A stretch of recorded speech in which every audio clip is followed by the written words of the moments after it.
Hi, good morning, bioethics. I wanted to talk to you guys about a few things this week. The first thing is the addition of additional resources. I had been putting additional resources week by week in a different place that I think was hard for you guys to find. So if you look at the picture that's right below this video, you'll see that I added an additional resources folder.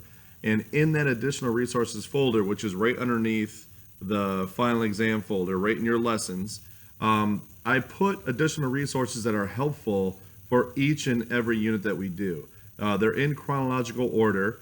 For instance, right now, a lot of you are working right now on reproductive science or the HeLa cell line, and there's resources available for both of those. Make sure you check it out. Your discussions are going fantastic, but one of the things I really want you guys to add in there are outside sources. And these are all places where you can get that outside source material. Additionally, when it comes to your discussions, your original posts, as I've said a couple of times, are fantastic. What I would like you to start doing is really putting in more effort with your responses. Your responses, especially this far into the course, should be a little bit more developed. You really want to avoid using the phrase "I agree" or "I like your post" or "I like how you said this." None of those things are really helpful. What you want to do is write something that gets the conversation moving forward. And again, use outside information. Try to disagree.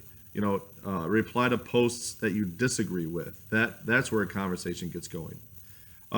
Some of you have been having some submission problems, and that's very common.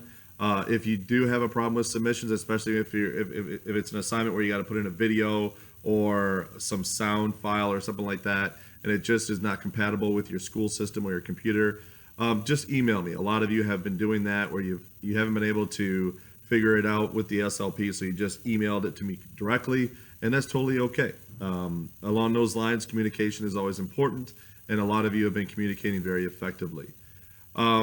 Last but not least, just want to make sure that you guys have all the resources that you need to kind of move into the last half of the class. You'll be getting another progress report today. But again, just remind yourself that the way the progress report is formatted, it gives you the percent completion of the entire class, not your current grade. So you should be roughly halfway done with the class at this point. Again, all of you doing a great job. Have a wonderful weekend, and go green.